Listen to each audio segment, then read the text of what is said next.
All right, welcome to episode 31 of the Rainier Strength Pod. I am here with the freaking beast, the monster, Eugene Bazemore. Eugene has a 2050 raw total. No BS, no filter, just big weights from a big ass dude. Eugene, how are you doing, my man? Man, I'm doing good, man. I'm excited for 2027. Right now, I'm taking 2026 to just get better. You probably seen some of the stuff I've been through. But other than that, man, I'm blessed. I'm healthy, and I'm fortunate to be involved with the sport of politics. I'm actually happy to sit down and talk with you, bro. So thanks for having me. Absolutely, dude. I saw something you posted recently on your story about potentially like moving on. You had some issue with your chest. Tell us about that, man. Are you actually done with the sport or are you going to compete still? Well, here's the thing. I think every powerlifter goes through this from time to time where something happens and they have no idea what's next. I've had a series of 3 injuries in the last 2 years that have made most lifters, probably about 95% of lifters, when they come across these injuries, they're done. They hang it up.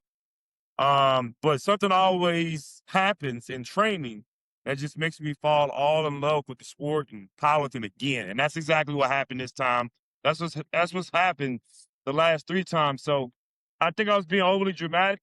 I think something bad will happen, and then as soon as I touch another fucking barbell, now I'm ready to fucking, take another off season. So no, I don't think I'm ever gonna be done with powerlifting per se. I do know my window is closing on a lot of things you can do at this age, but at the same time, I think I'm gonna always try to find a way to get better or find something. It's just like I saw something on Elite FTS about goals, being cursed by ambition, man. I feel like we're the type of people in powerlifting where we have a disease, man. We have a disease where we always have to be chasing that next goal.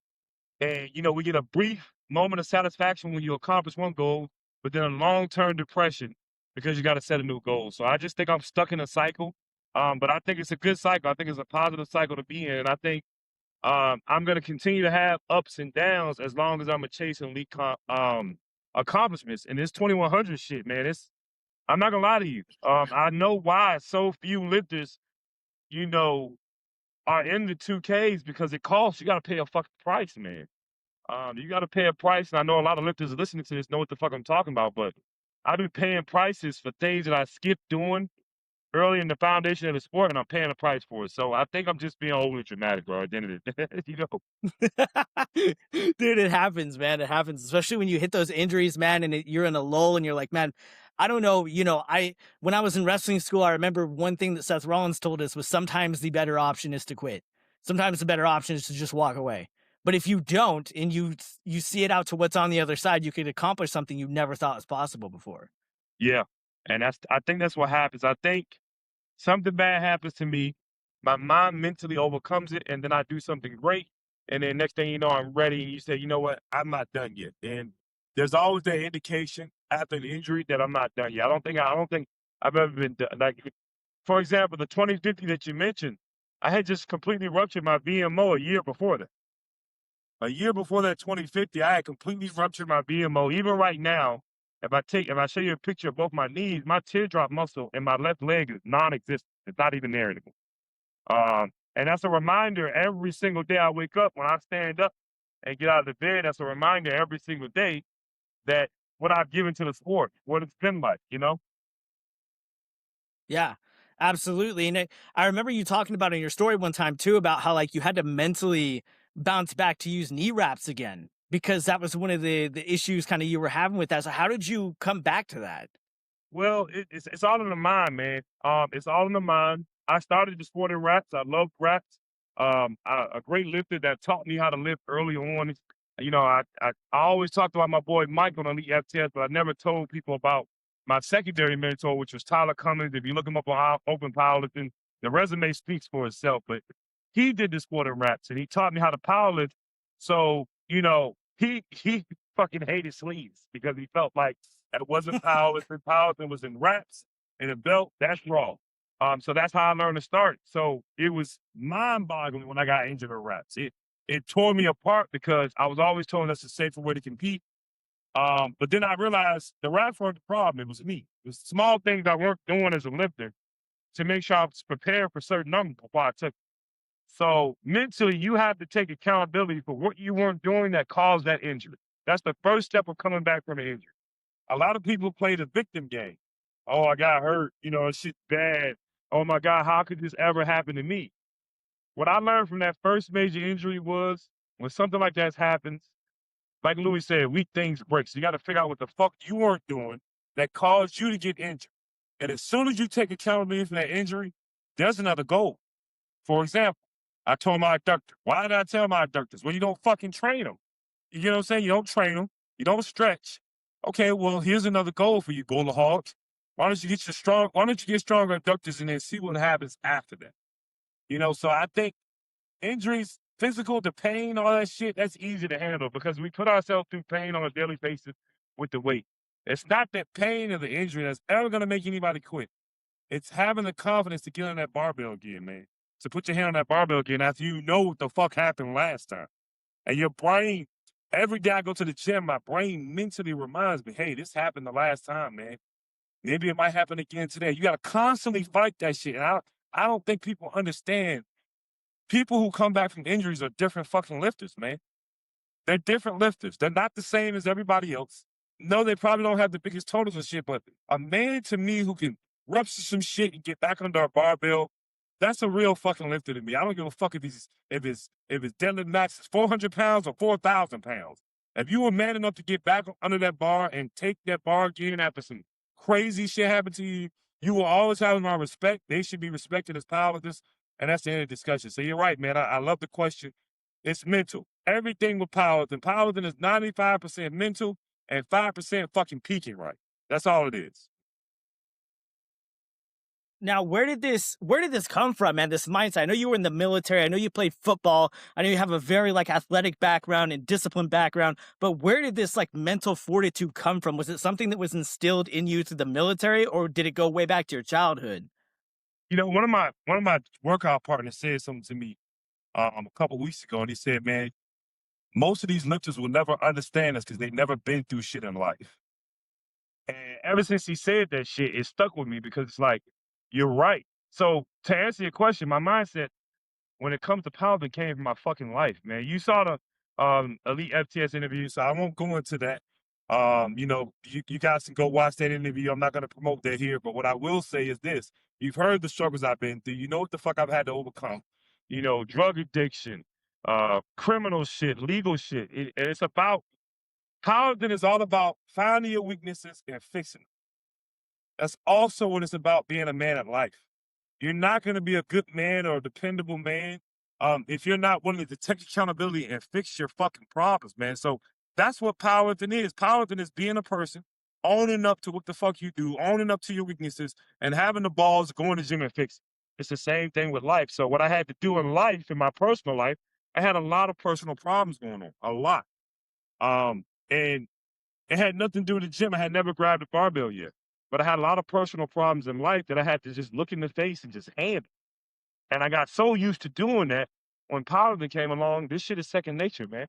I know that the only way to get where you want to go in this fucking sport is to look the most dangerous shit in the eye and take on the task anyway. So that's where the mindset comes from, man. And you remind me so much of the great Pete Rubish. Every time I see you deadlift, I'm like, man, this dude, he reminds me so much of Pete, George Lehman, those guys that really used to bring the intensity and just be able to channel that rage and display it through strength.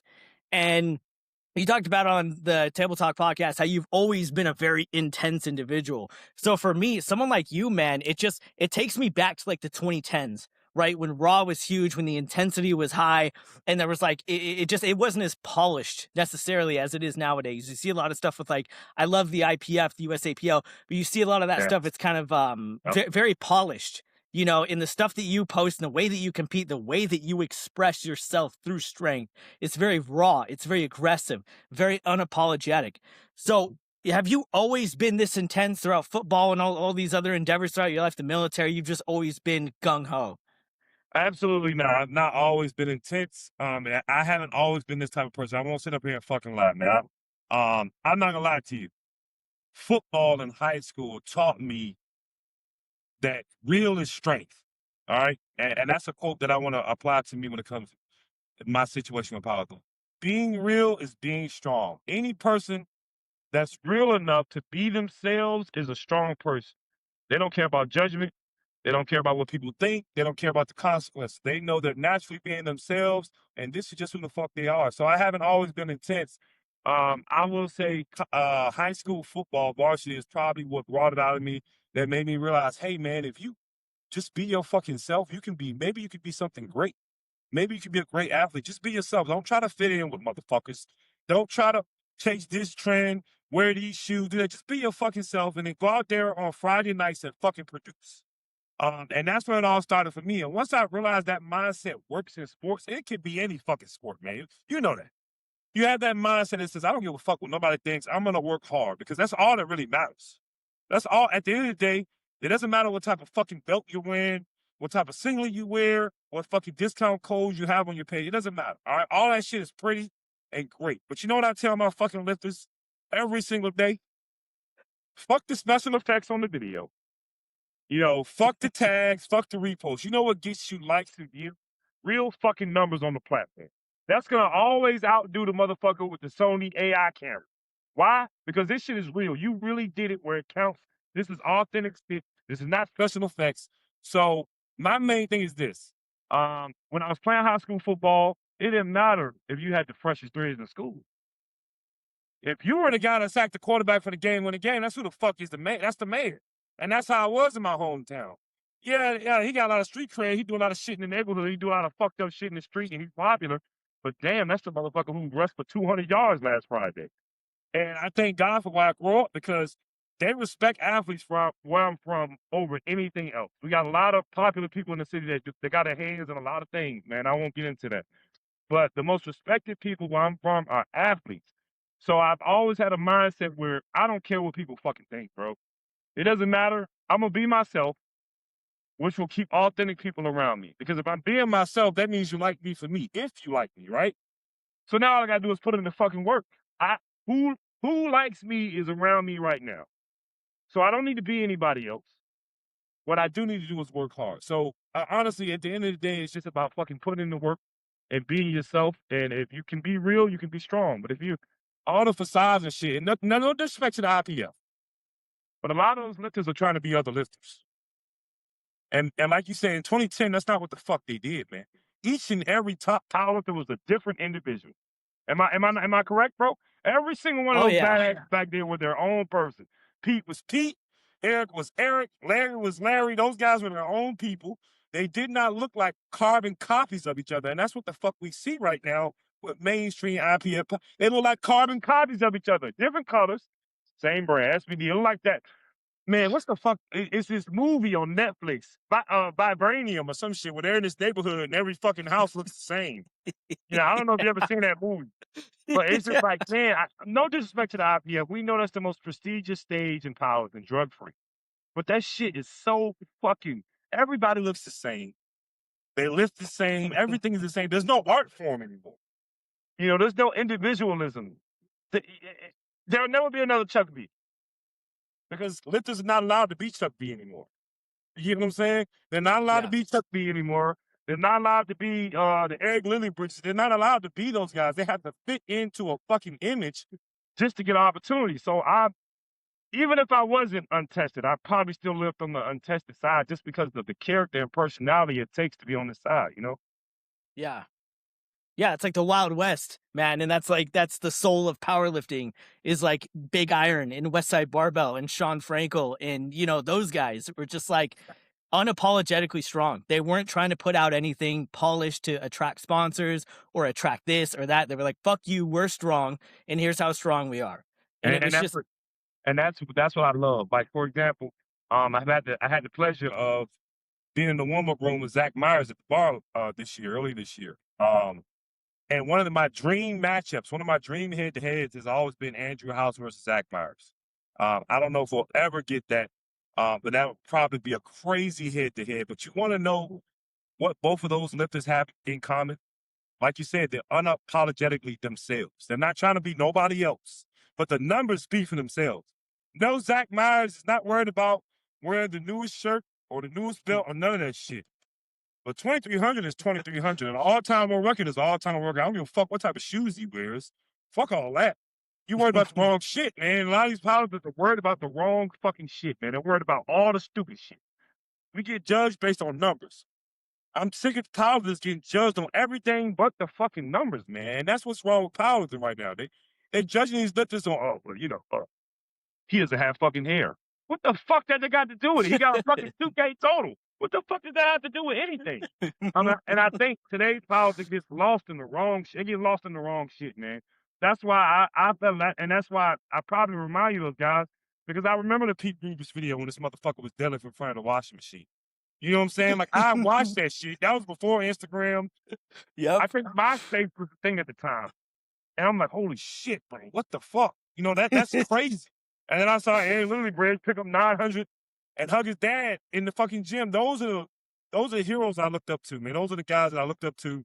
I don't try to emulate them, but I try to make sure that I emulate the mindset of them, if you understand what I'm saying. Like, they didn't give a fuck, man. They didn't give a fuck about who liked them, who didn't like them. I'm here to lift weights, man. And they kept it about that. They were transparent. Like Pete Rubens will always have my respect of being transparent about the damage he did to his body to do some of the things he did.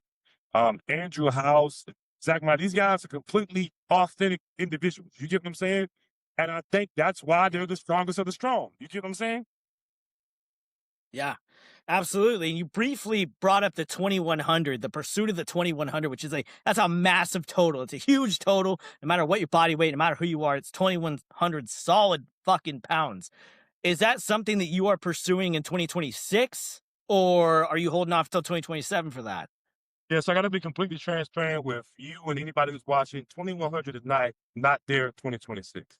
If I absolutely want it in 2026, it would cause me to have to make decisions that wouldn't necessarily be smart for me to make at my age. I'd have to take some completely ignorant health risk. I would have to put myself at risk. It's just I haven't done things that I need to do on the health side of things. You get what I'm saying? And right now, in order for me to get to that total, I have to go back and do some of the things that I never checked off early in power. For example, you probably see my training and me doing sets of 3 ribs for 10, 400 for 10. These are volume things that I never did before, and I'm paying for. I'm getting these nicks and injuries and shit. And it's all because I didn't do the beginner shit. I rushed it, man. And for anybody, any kid that's listening to this or watching this, man, don't rush this shit, man. Drugs or not, do not rush powerlifting. Your body, if you work hard enough, your body is going to give you signs that you need to obey. If you disobey some of those signs, man, it's catastrophic. It's catastrophic. Honestly, if I would have listened to myself back in 2023, I would have had 2,100 in 2024. But I didn't listen to certain things. There's certain health things I didn't do, mobility things I didn't do, recovery things. To this day, I still haven't got a fucking one appointment of grafting or cup. And I've been training right now heavy for a solid 6 years straight. These are things that I didn't do right, and I paid for it, man. So 2026, my body is not ready for 2,100. But if I do what I need to do with the current regimen that I'm on right now, I will be well beyond 2,100, and I'm confident of that. But I just have to be weak for a while, and I have to go back to the drawing board. I need to go back and be a responsible lifter and a mature lifter and do the things that I skipped doing early in the sport. That way, when I take that 2,100 at the bar next year, it's a celebration, really. I just got to go out. I want to be able to just go out there and hit the lifts and be fine. And that's how hard I want to work right now for the next 8 to 9 months when the bar shows up. Yeah. And with that goal in mind, what are you thinking as far as are you doing more mobility, sleeping more, your diet? I mean, because I would say your diet as well, but I mean, you're fucking jacked. You look like a bodybuilder. So it's your diet from an outside point of view seems like it looks pretty fucking solid from the aesthetic part. Yeah, man, I appreciate that. Bodybuilding is my first love, man. That's what got me in the gym. I saw a video of fucking Johnny Jackson training, and that was it for me. And then I found out Johnny Jackson was a powerlifter, so that even made it better. But bodybuilding was my first love. So eating and dieting and the discipline of diet, that shit is my everyday life. I don't know how to not breathe and not diet. All right. I meal prep every single day. There's not a day that goes by where I don't have meals in a container, or I'm taking a meal with me somewhere to the store, or to the fucking car shop, some shit. I always got meals on me. My lifter just posted my sweet baby rays in my gym bag yesterday, and that's every day, man. That's how I live my life. So the diet is always good, but there are health things that I weren't doing and mobility things I weren't doing. For example, I've added over 8 new different vitamins to the nutrition regimen. I'm kind of measuring my REM sleep. Just the little things that matter the most. I'm getting cryotherapy. I'm getting real light treatment. I bumped the peptides up. There are small things that I haven't been doing to take care of my body. I haven't been respecting my body, man. And you disrespect your body long enough, it's gonna have something to say to you. And normally it comes in the sound of a fucking muscle snapping or some shit. Like you gotta respect your body. So right now I'm in the process of respecting my body and giving my body time to breathe, man. My body needs time to breathe and understand and install all the upgrades. I did 5 meets, in 2025. I did 5 fucking meets, man. 5 fucking meets, and 2 of them were 2K totals. All of them were best lifter meets. I think I pulled 800 a total of 12 times last year. One of the meets I didn't even prep for. I just jumped in the fucking meet and I ended up pulling for the win. So it's just I did a lot of wild shit in 2025 that I need to heal from, bro. And that's the moral of the story. I'm getting fucking greedy. And I paid for it. The same year I did all those meets, same year I'm going to fucking Ohio. I sit down with Dave Tate, and 2 months later I'm doing a meet, bro. This shit was great. 2025 was a fun year for me when it comes to powerlifting. But powerlifting is saying, all right, bro, well, I'll let you do all this shit in powerlifting in 2025. You need to sit your ass down in 2026. And, it's heartbreaking because I want 2100 now.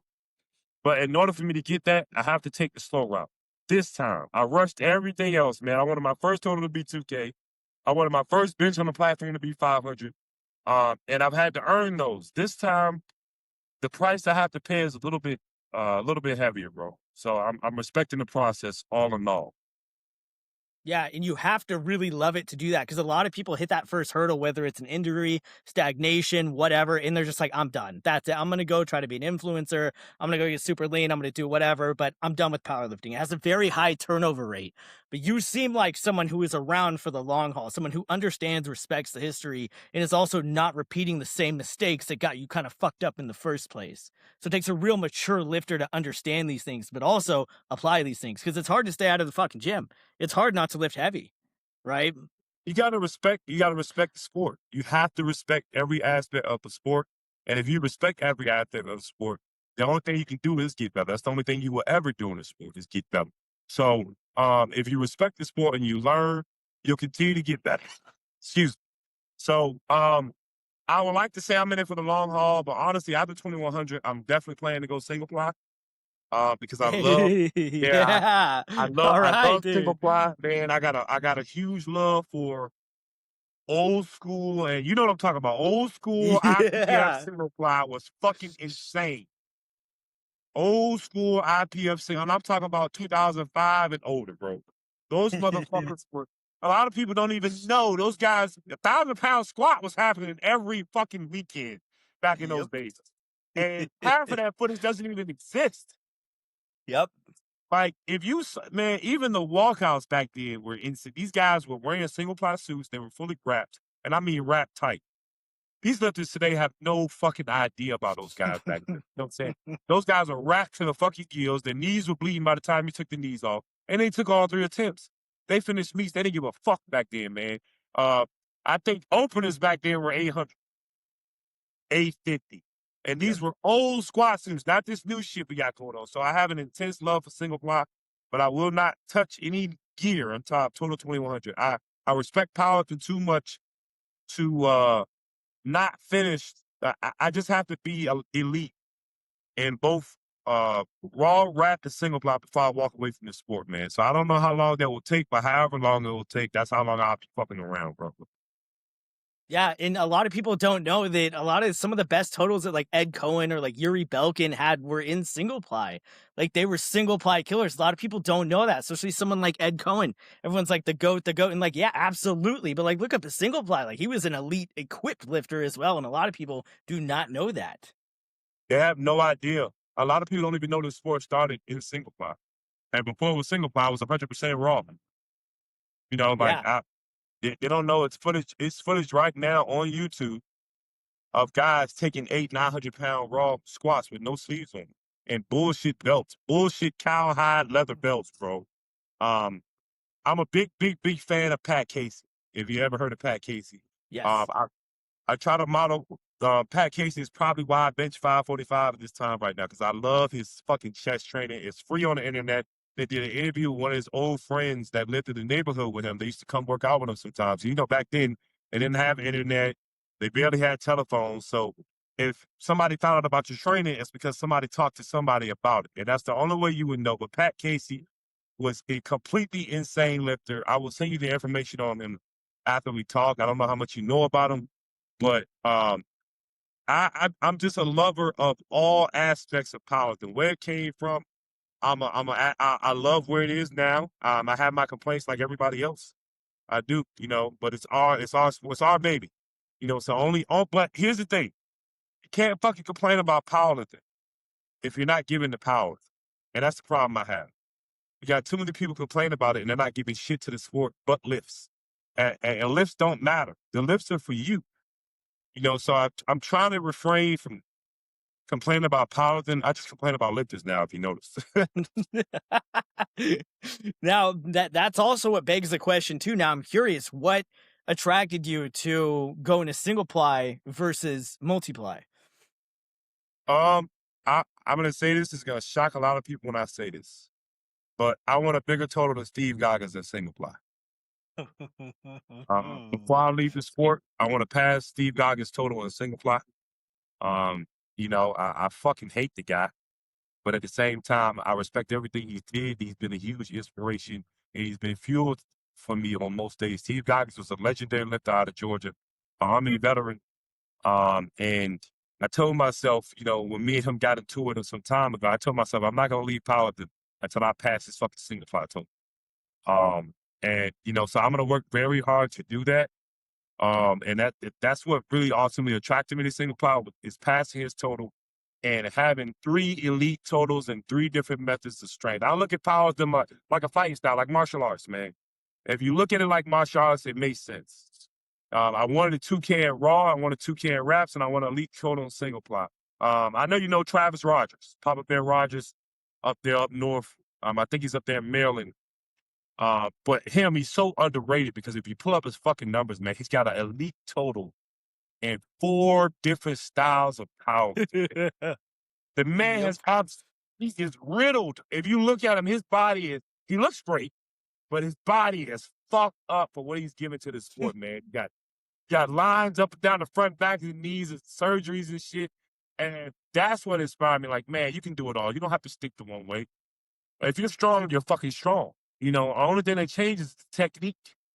The only thing that changes is the techniques and leverages. And as long as you respect, a lot of people don't respect equipment. They think the equipment lifts for them.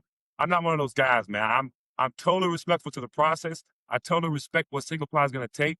I'm gonna have to tear myself down and build myself back up as an equipped lifter. But that's the thing we like. Like I talked about when we first got up here. We like that next goal. We need that next goal. That's what single ply. Because I know I'm in a total 2100. I'm not worried about it.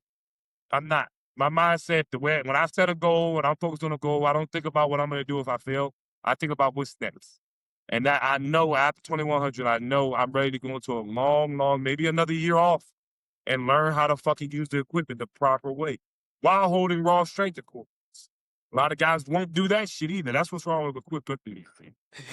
No, and I don't want to get into that. We'll be up here fucking something midnight if I talk about that shit. But I'm gonna hold my raw strength. I'll only be good for 1800 total on a bad day while I'm in single ply. But at the same time, I want to use that as leverage to go into a quick lifting.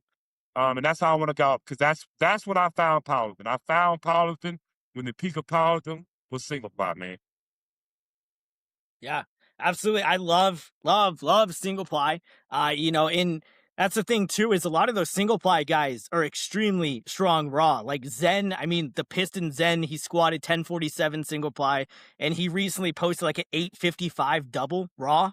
I mean, Mhm. it's I don't crazy. think he did. I don't think he had sleeves on. I don't think he had sleeves on. Did it? I don't know if he has sleeves on. I don't know. That kid is And he's young, man. He is Yeah. young. He's young, but Yeah. if you see it, he has that spirit of him. He has that 2005 single ply IPF spirit. Yeah, I get that whole vibe from every single. I'm like, man, this kid is. Oh, I love when he posts, man. I hope he never stop posting his Yep. training. He probably doesn't give a fuck about posting, but if he hears this shit, if you hear this shit, Piston, keep posting your training, bro. That shit helps a lot of people. A lot of people, you gotta understand. I'm not saying that a lot of people have to post. And this is something I don't know if I told Zach Meyer this, but this is something I was thinking. Zach Myers will wait 2-3 weeks before he posts deadlift day. And I want him to know, like, bro, when certain lifters post, when you top lifters post, that does something for the next man, man. You're genuinely giving back to the sport when you post those workouts. You may not give a fuck about the attention. You get what I'm saying? And most of those strong guys don't. Yep. But when you post those, it helps the next lifter. So I love where single ply is right now. Especially in Europe, they're still holding that mantle of that '05 vibe, man. Those guys out there going crazy. We got guys at 181 repping 700 on squat single ply. I think it's insane. And the depth you're still required to have in IPF single ply is insane.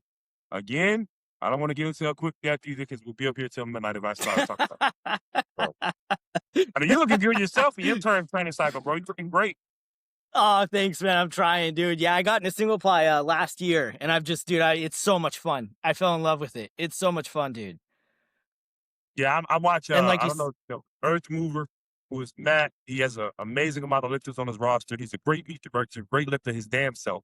And he definitely, I think he's the one that kind of lit the fuse for me to say, okay, I have a 2100.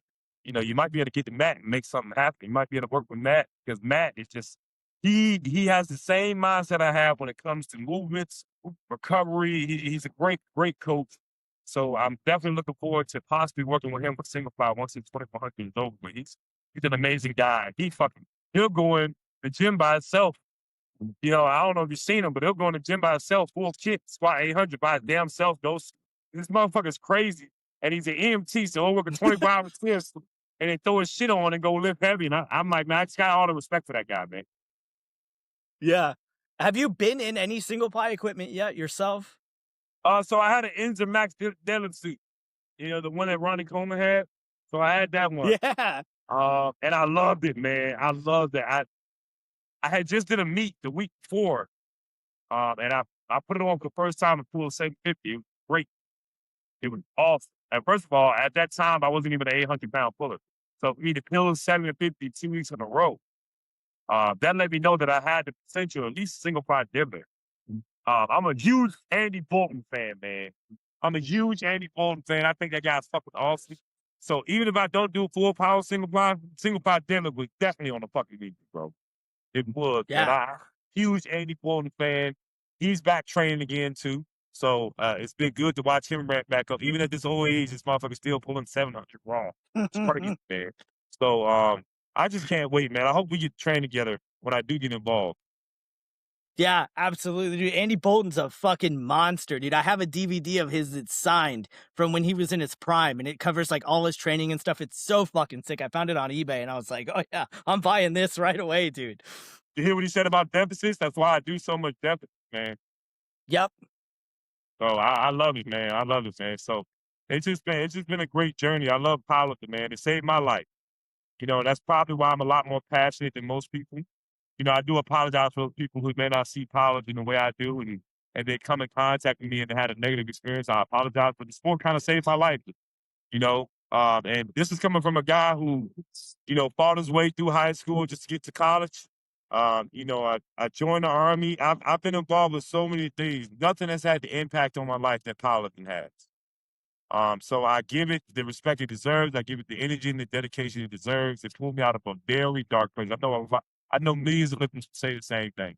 But when I say it, I really mean it. Not putting myself above anybody else, but I'm one of those guys. When I say the gym saved my life, it saved my life, man. I would not be here right now if I didn't have access to a fucking barbell, bro. So, you know, I'm grateful, man. And I'm grateful to be able to be on these podcasts, talk to people about, you know, my passion and my story. Yeah, absolutely, dude. And it honestly, like, I feel the pain there. It pisses me off when people try to downplay powerlifting. Is like, oh, it's just a hobby. It's just, and it's like, it's more than that, man. Like, if it's just a hobby to you, that's fine. But to me, it's a lot more than that. It's an outlet, it's an expression, it's a part of who I am, and it has been for quite some time. Like, and if it's not a part of you, that's fine. I'm not going to judge you for that. But like, don't try to downplay the entire sport of powerlifting because you suck at it, you They don't know? have they don't have any trauma, bro. That's what it is. Those people who say that shit, those people who say, "Oh, it's just a hobby. It's not that fucking serious." I don't blame them for feeling that way. You want to know why? Because they're just doing it to do it. I can't judge people for their level of education. I don't give a fuck about that. I used to care. I used to care to give it energy about, oh man, you should care more. How the fuck can you say that to somebody? You get what I'm saying? Like, you can say that to somebody, but just understand you're wasting your energy. If you have to tell somebody to care more, they're never gonna care enough. And that's one thing I'm learning about because I'm helping lifters right now. I got a few that I'm coaching, not really charging them. I'm learning. But one thing I've learned about lifters, if you have to tell them to care, it's already too late. They are beyond help. So what I do with those type of people who say, "Oh, well, powerlifting is just a hobby. It's not that serious." The gym is his whole life. Powerlifting is his whole life. Those type of people, where I stay far away from it. I stay far away from it because they obviously don't love this shit like I do, and we're never gonna see eye to eye. We have nothing to talk about, and I know that's okay, but we have nothing to talk about, and I don't want to be around those type of people. Oh, it's just, oh, you just work it out. It's like, bro, you don't understand me. You'll never understand me. That's okay. I still love you, bro. You know what I'm saying? But you'll never understand me. You'll never understand what this shit has done for me. You'll never understand where I would be right now if I didn't have this shit. You want to know why? Because you've never been through anything in your fucking life. You think you've been through some shit. But if you get involved with anything and you're giving less than 110%, then you're not living, bro. You've never had to live. You've never had to struggle. You don't know what the fuck it is. Every opportunity looks different to everybody. You get what I'm saying? The person who has been punched in the eye sees things differently than the guy who's never been in a fight. All right, and I'm gonna say it again. The person who has been punched in the eye sees the world differently than the guy who's never had to put his fucking fist up to fight for anything. I can't judge that person for never going through shit. That's why you think powerlifting is just a hobby. That's why you think it's not that serious. It's the same guys who play pickup at the park versus the guys at the NBA. What's the difference? Because millions of dollars are involved? Cool. You're a materialistic person. It takes you material to be dedicated. You're already a failure. You know what I'm saying? You don't know what passion means. So when people say, oh, it's just a fucking, okay, bro, to you. And I respect that for you. So stay the fuck away from me because it's not that for me. And if you get in my fucking way and I'm serious about this shit and you don't think it's serious, it's going to offend me. So for the sake of both of us, stay the fuck away from me if you're not passionate about power. Don't come around me in the gym. Don't solicit for my help. Don't ask me what you need to do better because I'm going to tell you to fucking care more. And then I'm going to look at myself in the mirror and feel like a fucking idiot for even giving a fuck about you because you're not passionate. And that's why I'm at powerlifting, man. I've given too much pain and sport to the sport to be around people that aren't passionate, man. You ever been injured? If you've ever Oh been yeah. injured, you know Oh what I'm saying? yeah. It Oh changes yeah. completely. It Yep. changes completely. You don't even want to hear certain shit out of lifters' mouths anymore. Like, motherfuckers be like, oh, my knee's hurt. And I'm like, motherfucker, I have a muscle that used to be attached to my knee and it's not there anymore. My shit, it hurts when it's cold outside now. It hurts every single morning when I stand up for work, bro. It's different. Yeah. Of course, powerlifting doesn't mean anything to you. It's not that serious to you. When I wake up in the morning and I sit on the side of my bed, I got a divot in my leg because of powerlifting. So yeah, I hate that shit, man. I hate it. I don't want any lifter saying that shit around me. Oh, it's not that serious. It's fucking serious to me, man. Because it saves anything that saves your fucking life, you're gonna be passionate about. Yep. Bottom line. Yeah. So that's my response to that, bro. I completely agree. Absolutely. Yeah. When I tore my adductor in 2023, I had just started a new job. Like, I was on probation for a new job. I could barely walk. I still had to go into work and I was just like, fuck, man, am I going to lose my Oh, job? Like, this is damn. crazy. Like, I'm not going to be able to pay my rent, dude. Like, this is fucking wild. Like, I need this job. And it was like, you know, but it is what it is. So like every day now, every single training session that I have, I appreciate it so fucking much. Cause I remember a time when I couldn't train. and it fucking sucked and it was Yeah. terrible. So now it's like every single second that I'm in there, I'm like, wow, this is fucking sick. This is awesome. And there's no place I'd rather fucking be than right here, you know? Exactly.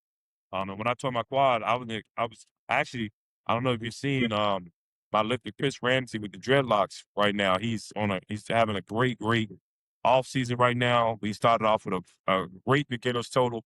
Um, but when he met me, before he was even touching a weight, he met me at work. And he met me when I was on crutches from the quad tear. And he had to, it was kind of like a Mr. Miyagi thing. He came up to me and was like, "Hey, I want to learn how to work out. I want to learn how to lift." And I'm on crutches, and I can't even move my left leg. And I'm looking at him like, "Motherfucker, do you know what I've given to this shit? Who the fuck are you? You know what the fuck you asking right now?" I did not respect him at all when he asked me that because I'm like, "Bro, I have no muscle on my left leg. You want to learn how to lift?" But you know what showed me that he was passionate? He came up to me a week later. He said, "Come on, bro, fuck with me, man. Come on, let's go. Let's hit the gym." I said, "All right, I'm gonna try him out." And all it takes is one session in the gym with a motherfucker to learn who they are. A lot of people don't know that, bro. The gym will show you who a motherfucker is quick. You'll be in there for 20 minutes, and after 20 minutes of working out, you know exactly what type of man that man is, man. And as soon as I got in the gym, we did chest, I knew exactly who he was, and I said, yeah, he has plenty of potential. He is amazing. He is amazing. He's an amazing lifter. And he's getting better. So I understand what you're saying because when I tore my quad, I still had to be at work. I was a temp at the time for a corporation that I'm working for now. I'm hired on now.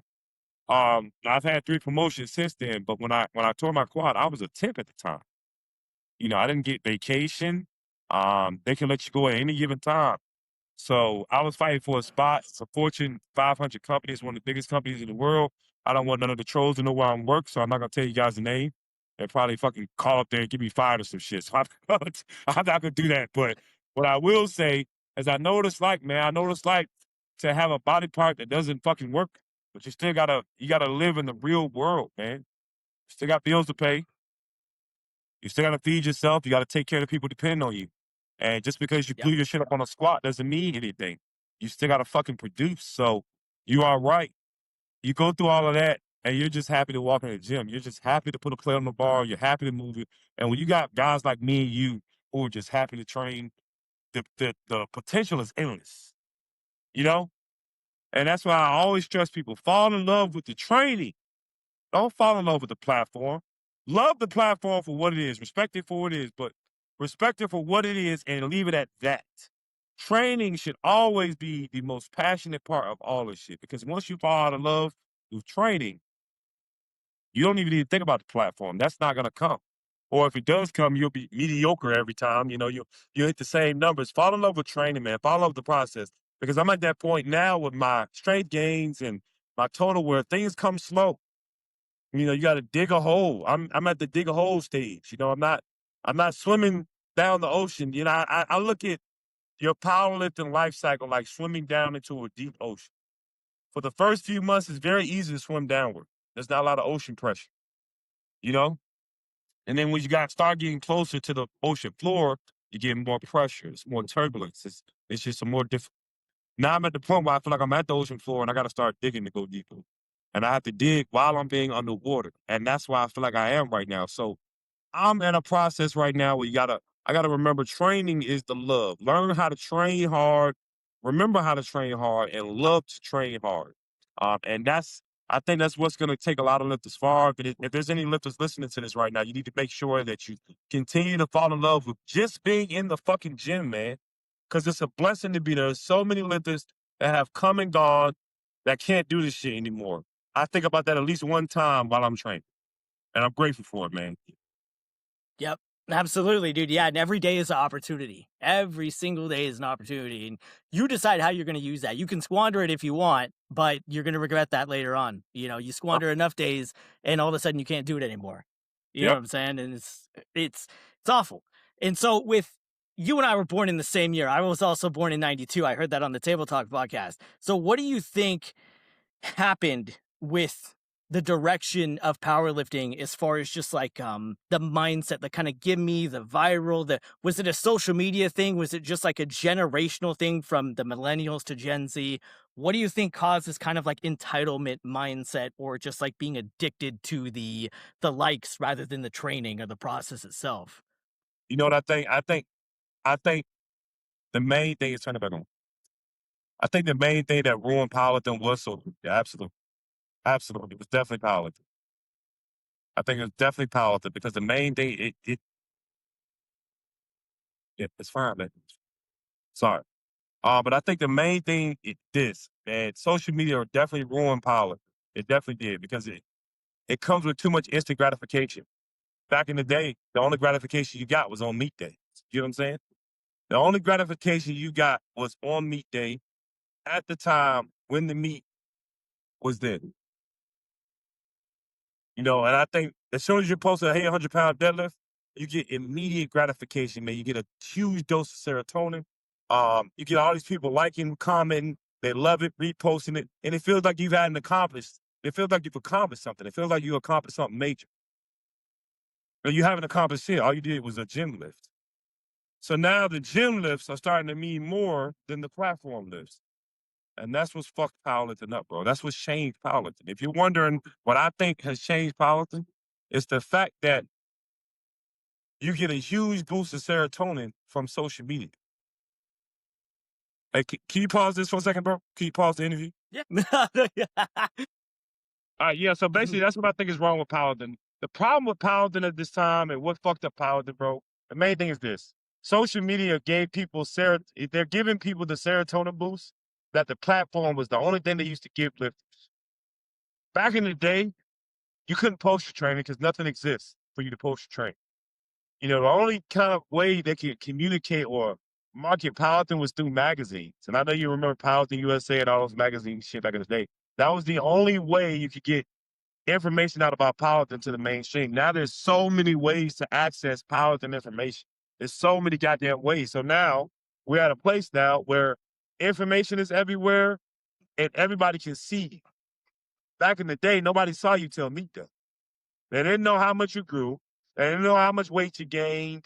They didn't know how much you added to your deadlift until you showed them on the platform. Now, if you PR your deadlift, you post it. And as soon as you post it, the lights come in. And you get all this serotonin boost. And you get all these people telling you you're great. You get all these people telling you you're awesome. And now that same feeling you used to get on meet day, you get on social media now. So why the fuck would I perform at a meet? And that's why we have a surplus of mediocre lifters. Back in the day, pretty much 80% of powerlifters were elites. They were very elite because you had to work extremely hard to be relevant. You had to work extremely hard to be even somebody to even enter that meet or people to know who the fuck you are or to even support you. Nowadays, I hit an 850 deadlift in the gym. I don't need to do it in the meet. Fuck doing it in the meet. But back then, nobody knew you could do it until when? You did it in the meet. That's it. So if you want to know what happened to powerlifting, that's what fucking happened, man. The same gratification you used to be able to only get from the platform, you can get on TikTok, Instagram, Facebook. You can get that shit. And you know, we're all stuck in a cycle. We're all stuck in a cycle because now you work with these companies, and I work with some very generous companies in the fitness industry. They're very generous, but you got to have content up. You got to constantly be putting out content. So it's you know I, it's a two-headed snake, man. If you don't post, nobody knows what the fuck is going on. If you do post, everybody knows everything. You know, you can say you don't give a fuck, but you kind of do. You know, and there's some lifters out there right now. I know that if they weren't making money from sponsors, they wouldn't post a damn thing. Example: Andrew House. His fucking page is private. Like you literally have to request to follow him. But he's one of the strongest men on the face of the earth. You know, he's probably weeks out from the American Pro. Everybody wants to know what he's doing, but his page is on private. You got to request it. He's got to approve it. Like, you know, and that's the guy that just truly doesn't give a fuck. Same thing with Zach Myers, man. They post when they feel like it. His girlfriend handles it. You know, so Yep. you can notice how the strongest guys they're less involved personally with their social media. You know, so I Yeah. think that's what happened to powerlifting, man. That's what's going on. And not that I'm not saying it's a bad thing because it's grew the sport. The sport's bigger than it's ever been right now because of social media. It's got more money going through it. We're having $20,000 prize pots and shit. It's great. But on the flip side, we got a lot of mediocrity. We got a lot of politics right now, and that's the price we're having to pay for it. Yeah. And it's hard too because you want to go to, like points of authority, maybe like open powerlifting. But it's hard because now you can't just go to open powerlifting and be like, okay, this guy did X total, X squat. Because now with the federation standards varying so much from place to place, you got to look, where did he do this at? Where did he Oh, squat this fuck, bro. 1,000 pounds? Yeah, man. It's Yeah, and man. because open powerlifting was the arbiter of truth, and now it's like with the recent stuff that's been posted on there within the last couple of years, it's like, what the fuck? Like, we see it on social media, and then it shouldn't be on open powerlifting objectively. Not even if you're a powerlifter, the regular people that see that, they're like, what the fuck was that? That's a thing, and it turns into a meme, and then it turns the sport into a meme, and then somehow it makes its way on open powerlifting, and it's like, what are we doing here? Well, I lost two friends over that IPA meeting. You know what I'm talking about. You know what I'm talking about with the IPA meet with the quote unquote squat Mm, multiplier for record. I lost two friends over there, two close friends, because um, a lot of men can't disagree and still stay on. Yeah, it takes a level of maturity to disagree and still stay on good terms. Just because I'm disagreeing with you doesn't mean I'm disrespecting you. People get those two things confused. But you are correct. Standards and powerlifting are absolutely terrible. They're absolutely atrocious. You know, give me a second, girl. yeah, What's wrong? It's not even a cop, man.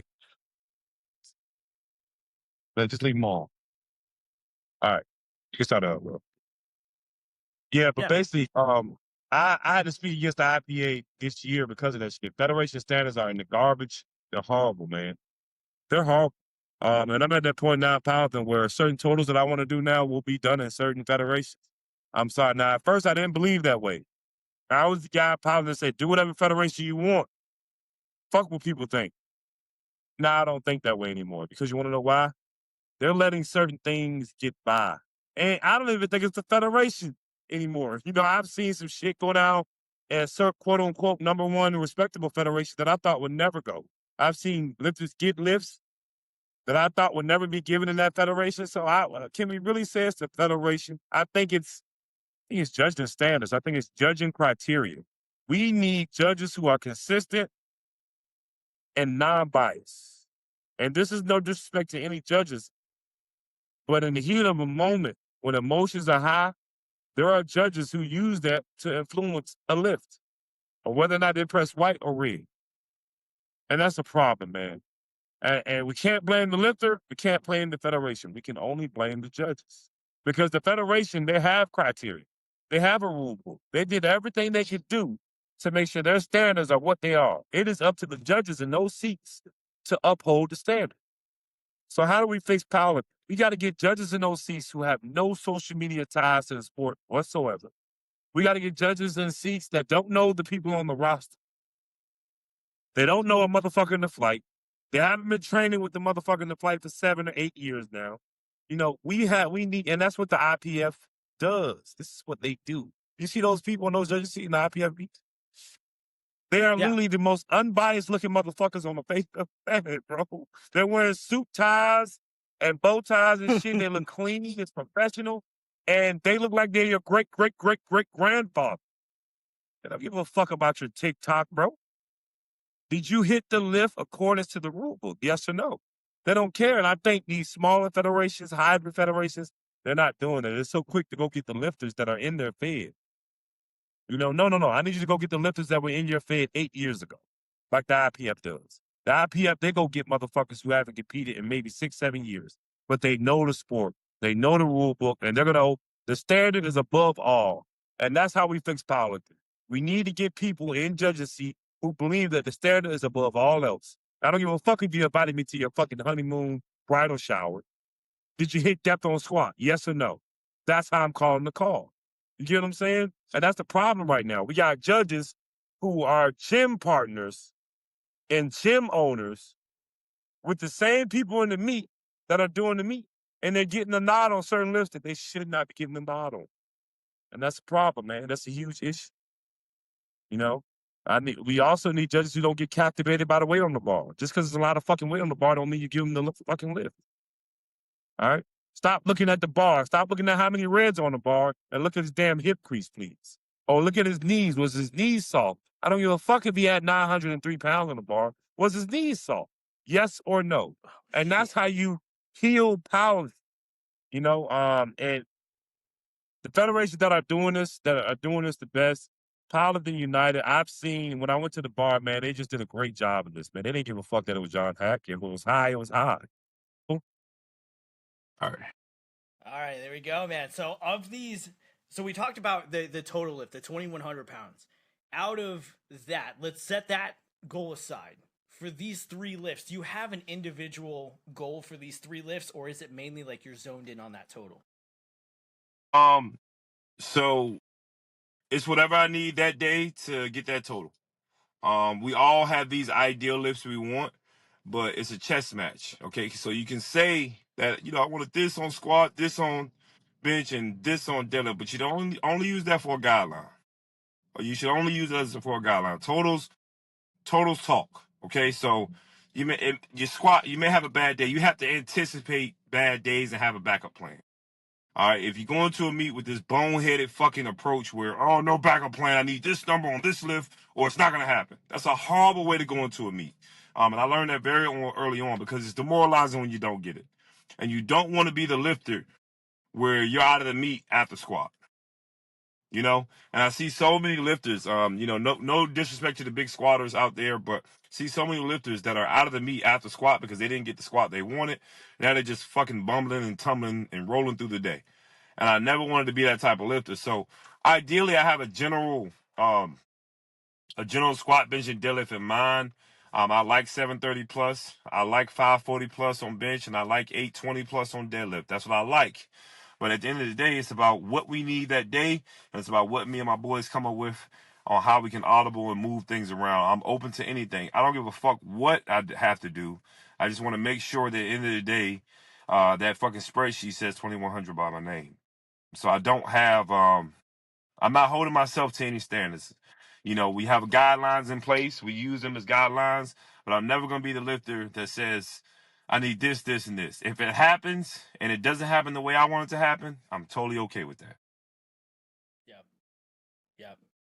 And out now, powerlifting encompasses a lot of our time, from the eating to the sleeping to the mobility to the if you're doing like cryo and massage and all that kind of stuff, dude. It's a lot of time. But we all need time outside of the sport. Realign, readjust, decompress. So what do you like to do outside of the sport when you're not dedicating a portion of your time to being better? What are you doing? Well, I'm really big on, I read a lot. I read a lot on my free time. I'm normally reading. I game from time to time, but a lot of my free time is learning. Not just about powerlifting, but things in general, whether it be finances, while I'm learning a trade, learning something new. I'm always learning all the time. So if I'm not in the gym or I'm not doing something powerlifting related, I'm doing something to develop myself because I learned very early on I'm not the type of guy you can give a lot of free time to.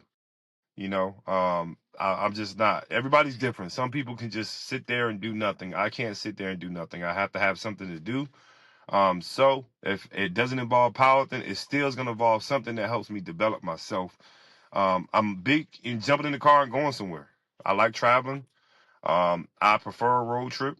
I don't mind getting a plane ticket, but I love sightseeing. I love adventure.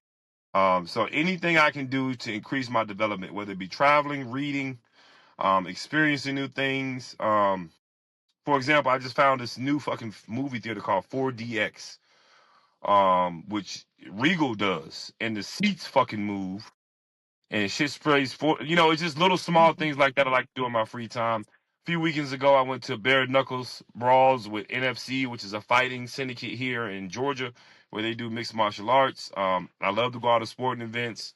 And I don't post everything I do, man. I post a lot of powerlifting related things, but I try to keep my personal life private, man, because that's for me and that's my form of meditation. Things that I got going on in my personal life, whether I go to this restaurant or I go to Busch Gardens that day. I don't think everything is for the internet. I post all my powerlifting stuff for the internet. My personal life is for me, man, and I think we have to keep those two things separate. I've seen catastrophe happen when people involve too much of their personal life with powerlifting. Now, I've told people about certain things that have happened in my personal life, but as far as my personal day to day, it's very private, man. I try to be very private about the things I do in my free weekend nights. You know, and I think that's very therapeutic of myself. If I'm going out to this restaurant or I went to this state, stayed at this hotel, went to this museum, those experiences are for me. I give everybody else the look into my powerlifting life, but the look into my personal life, I save that for me for the rehabilitation aspect of it all. You need to remove yourself from powerlifting. It's extremely important to take a break from powerlifting on a daily basis. And that's what I think. So as far as my free time, new experiences, man. New hiking trails. I have an app right now. I'm up to 15 different hiking trails. So I'm trying to be at 50 by the end of the year. Yeah. It's fucking sick, dude. And speaking of like kind of just like decompress and the mental aspect of the game, like these weights that you're handling are huge. And when someone gets injured previously, that's kind of always in the back of your mind. So when you're approaching these weights, is it just you're fucking seeing red, that's it, the intensity's on, and you can't be talked out of it, you're just going. Do you get any form of anxiety or nervousness or anything when you're getting under these big weights, or are you just tunnel vision intensity on everything's drowned out? Every single time. I feel fear every single time. On every single leg day, I feel fear. But fear is a tool. It's not an emotional state. If you always see fear as an emotional state, it will always have an influence. But I use it as a tool. You know, um, I saw so many lifters early on in the sport that let these injuries hold them back, and I didn't want to be like them, man. I didn't want to be that masters lifter at 35 years old who tore his quad back in Nam and shit, and he's never been able to get over. And shit annoyed me so much. It was so many lifters like that when I first started. So every time I get under the squat bar, I think about it. It's in the back of my mind, but I also understand that in order for me to do anything great, another man had to do it before me. I've seen, look, if you look at Shane Hunt, he just came back from a quad tear his damn self. And I hate to say this, but he's probably one of the most mobile and healthiest strength athletes in the industry right now. So if it happened to him, of course it can happen to me. But he didn't stop, you know? Chuck, he tore his shit. He didn't stop. All these guys, and Louis broke his fucking back. You know, there's always somebody who had it worse. So when the fear sets in, I think to myself, well, yeah, you might be scared, but how was Louis feeling when he took that first squat after he broke his back? How was Chuck feeling when he tore his shit, when he got back under the bar? Like, how was Greg Panora feeling? Look at Thor. You remember that pec tear? Yeah, Now look at the no. mother. Look at, you know what I'm saying? People don't use their community enough. Why are you letting the fear of an injury stand in your way when there's 30 other motherfuckers you can get on the internet and see right now that are back involved and they went through something either not the same thing or worse? So that's what I think about, man. I think about my fear and then I think about my fear as it compares to everybody else. And that's how I get it done. I'm not scared because I know another man's conquered it too. What makes him better than me? Nothing. If he can do it, I can do it. And there's not enough lifters that don't. It's too many lifters that don't think that way. They think just because somebody is somebody, they can't do it. It's like that motherfucker put his underwear on every morning just like you do the same way. So if not, why can't you do that too? Yeah.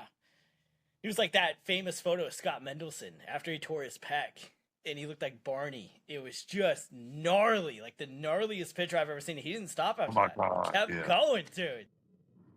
yeah. And he's man, not even that, but like damn, who was it that tore their bicep? John Grove is in Georgia. I don't know if you heard of John Grove, but he came back from multiple injuries, man. Multiple injuries. Even right now, I still think he's suffering effects of what he gave to the sport. And you when you come across these guys, like example, the guy that taught me how to lift, his name was Mike. He has a torn bicep, man.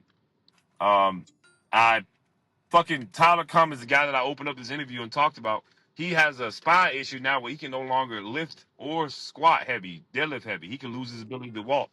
I've been around nothing but lifters who've had mangled body parts and fucked up things happen to them, and they came back from it. So it's a blessing that I've been able to see that, because it made me believe that I can come back from it too, man.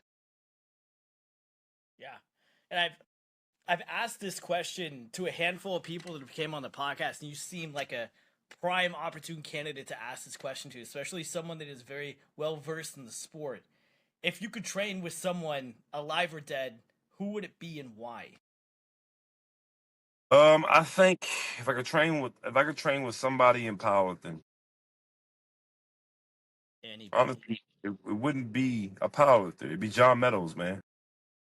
Oh, it's a great answer. The It'd be Mountain John Dog. Meadows. If I could train with anybody who is no longer with us, it'd be definitely the Mountain Dog, man. Even right now, his fucking Instagram page, I don't know who's doing it, but it's still putting out content right now. And that man was a genius. We lost a genius. We lost the Einstein. We lost a fucking Einstein. If we had Einsteins in the gym, we lost a fucking Einstein. That guy, he came up with movements, manipulated the body in ways where it was like, wow. Rear delt movements, shrug movements, just different movements that targeted areas that we can't normally get to or the basic mind can't comprehend. And I think training with a guy like that will put you ahead of the game, put you ahead of millions of lifters, man. Those are the things I think about. Yeah, John Meadows was an older guy. He wasn't stacking up plates on top of plates, but the guy, he was a successful fucking person. He was a successful person in what we do, a successful person in the industry, and he knew it. He knew enough to help the most elite person, no matter if it was powerlifting or bodybuilding. He was just all around. He was a connoisseur of this shit, man. So that's who I would like to train with. I think second to him would probably be KK, the deadlifter, man. Oh, Yeah, because I want to know what the fuck what he was going through in training to do some of the things that you pull a 900 beltless, bro. Like what? yeah. Yep. Like I don't. Is there anybody right now who could do that right now? I think Fernando could do it if he really wanted. If he really wanted to fucking go in the gym and pull 900 without a belt, I think he could definitely get it done. But I don't know a lot of other lifters right now who could do something like that. I think Andrew House, if he really gave a fuck enough, he probably could. I don't think he would even put time towards doing something like that because, he's about that next total. So that's a huge risk. That's kind of unnecessary. He has to pick and choose the risks he takes, just like every other lift at the top. But it'd be between John Meadows and KK, man. Those guys I've always wondered about. They're no longer with us, but they gave a tremendous amount of their lives to what we do, man. And to be able to be in the same room with those guys and learn from those guys. Look, I got some instructions from Dave Tate, and instantly he probably added 15 pounds to my bench. I had took a fucking flight, had been up for maybe 15 hours, and still was able to bench 500 on Elite FTS after being cooked. I was cooked, man. But these older guys in the sport are different. Those guys back then are different. Dave Tate showing me DB rollbacks, no warm up. Guy picks up 50s and just starts repping them out. No warm up, cold elbows. And we know how old Dave Tate is right now. That has been sticking with me every day since I left Ohio. Because if you can do that at this age, with this wear and tear, what the fuck were you doing in your prime? So I would love to train with Mountain Dog, man. I watch his shit every day. And I'm still doing things in the gym that he's putting up on his YouTube. We lost a great, great, great, great Mongol of fitness, and I think some of these things we lose these people, and we lose a tremendous amount of knowledge when they go, and it's irreplaceable. Some of these people are fucking irreplaceable that we're losing in the sport. We got to start getting our blood work more. We got to start taking care of ourselves because it can happen to any of us at any given time. And that's why I'm so big on fucking going the fuck off every time you touch a barbell. You don't know if that's your last time, man. You have no idea if that's your last time touching a barbell. How do you know? You don't. So why are you holding back? Yeah, follow your program, do what your coach says, but make sure you do it to the point where it's so intense that you will remember this day and you felt like you actually got it done. Because it's not like, it's just rough. It's rough out here. We lose these great guys, and it hurts the whole industry. Yeah. Yeah. That's a real interesting dichotomy too, because you have like John Meadows, who reminds me a lot of like Mr. Rogers, just the best wholesome human being that you can find, and then KK, who is just as intense as they come, screaming, "This is my fucking belt," pointing at his stomach, like that's a very. I feel like if you got to train with both of them too, that would be a very good balance of just like pragmatic response versus just like barbarian old, like reminds me of like old Soviet explosive weightlifting, just very like intense. That's a very good like dichotomy between those two. And I think Louis Simmons represent he represent the great balance. He understood how important it was to be a fucking crazy fuck in the head, but he also understood how important it was to be disciplined enough to change your personal life and change things outside the gym so you can be who you need to be on the platform. Louis Simmons was the ultimate balance of both of those two people. He understood the science aspect of it. Hey, put your foot here, put the bands here, load this up, put it to this height, all the smaller details. But he also didn't. He wasn't afraid to tell you, man, you need to shut the fuck up and lift. You need to be a fucking man. Hey, that shit's in your head. Fix that shit. That's bullshit. That's a bullshit mindset. And I think, honestly, that would be third. I wouldn't want to train with Louis because he'd probably kill me.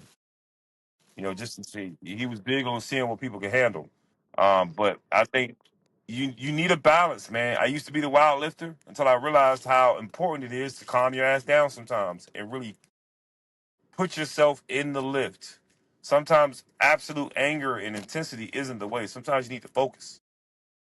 So that's my answer to that. John Meadows, there's a lot to learn from John Meadows as far as execution. There's a lot to learn from KK as far as mindset. So if I put those Yeah. two people together, I feel like I would learn a lot.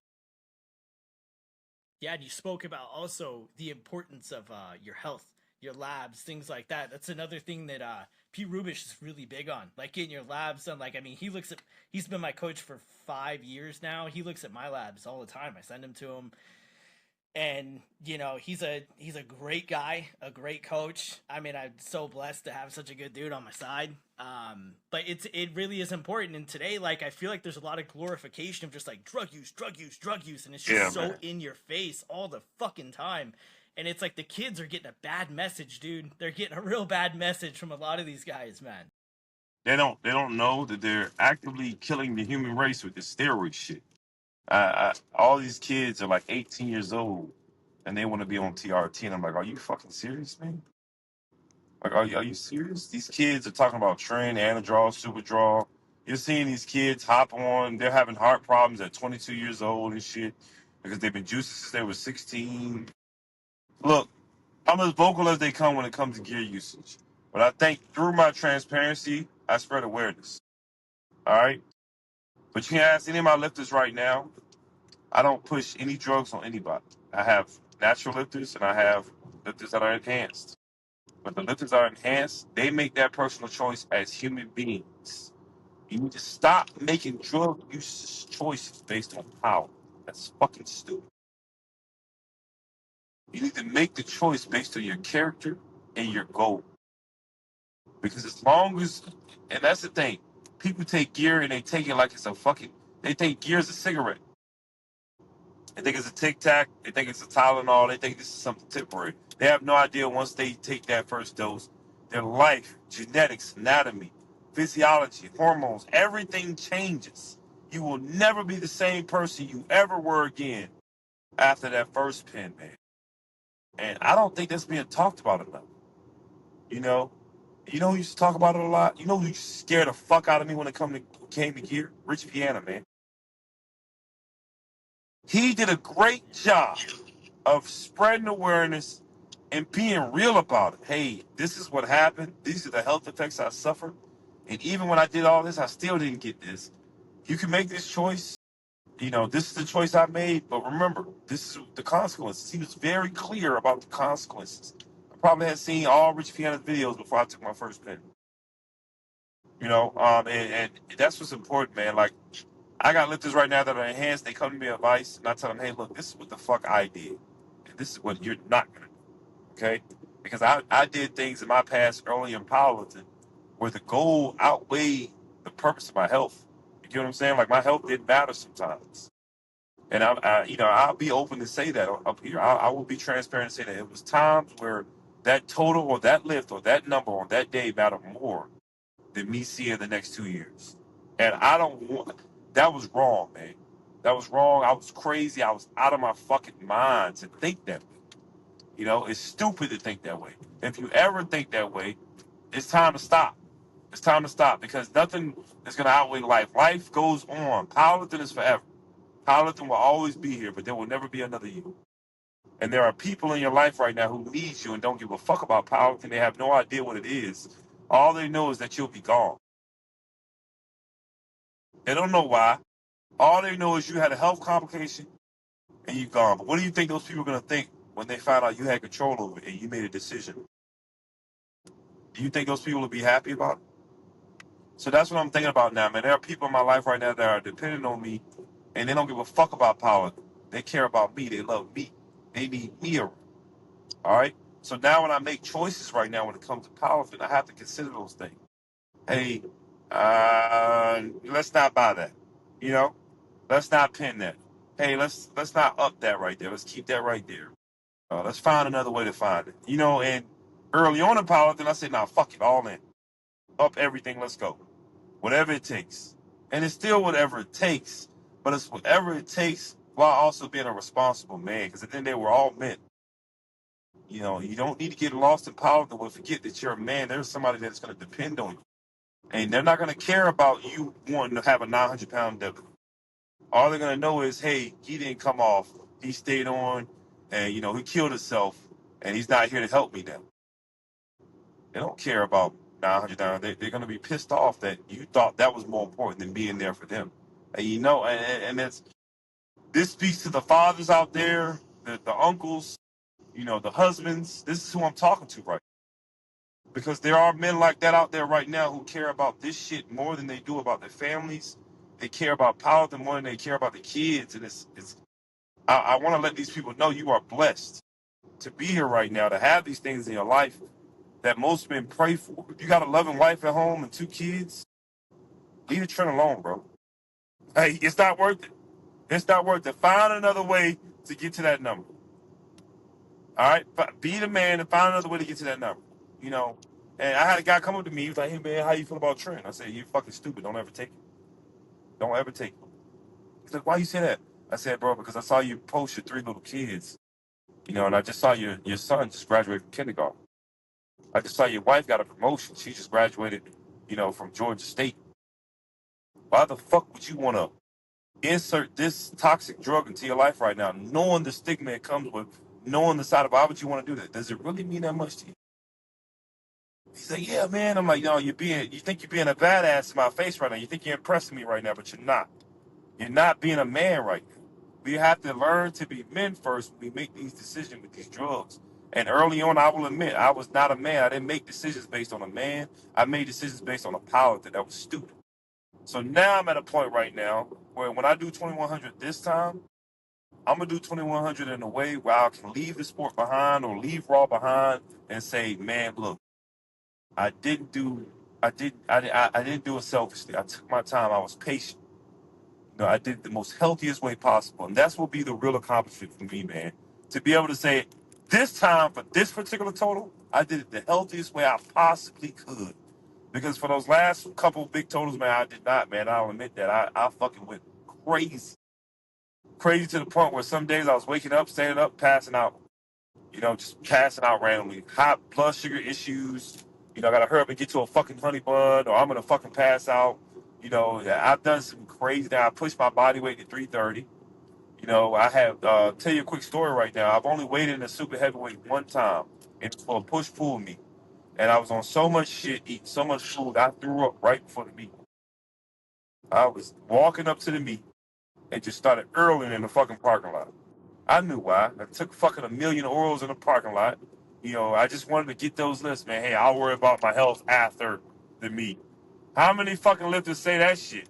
I just need to make it to meet day. And there's lifters out here listening to this shit right now that know what I'm talking about. I know I'm on all this shit. I feel like shit. My body's cramping up. My heart's beating fast. I'm getting chest flutters. I'm not getting good sleep. My hormones out of whack. But I just need to make it to meet day. And that's the stupidest shit I probably ever did in powerlifting. I will forever always tell that story about how I weighed in. I weighed in at 310. First time I ever benched 530. I hit every single number I wanted to hit. But the health drawbacks of what I did to myself, my blood pressure, man. I don't even want to tell you what my blood pressure was that day. You wouldn't believe it. You wouldn't believe what my fuck, man, it was. First of all, it was 190. It was 190 after that beat, bro.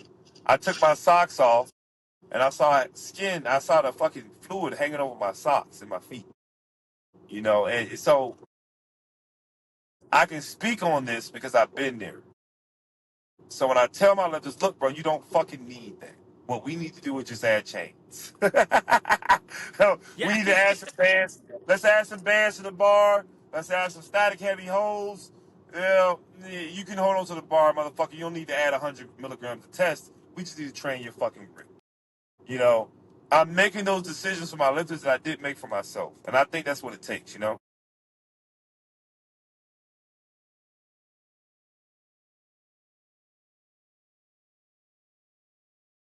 Can you hear me?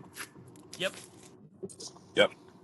But yeah, that's the moral of it, man. And that's what I loved about Pete when he did that interview with Dave, when he talked about all the shit he was taking, all the shit he was doing. I was like, man, that's real as fuck, man. That is real as fuck, and I understand it because I'm watching it, and in the midst of Pete doing that interview, I'm doing it. I'm like, damn, everything Pete said he's doing, I'm doing. I need to stop doing that shit because he was just sounded just. Pete was doing that interview with Dave, and he was saying those things out loud that I was saying to myself in my head. Like he didn't give a fuck, man. He didn't care. He just wanted the number, you know. And I understand how that feels now. Now I look at his life now, and he's doing exactly what I just. He's cherished his wife. He cherishes his wife. He cherishes his baby girl, man. He's living the life beyond power. Whatever traumas and shit that got him into the sport, he's healed himself.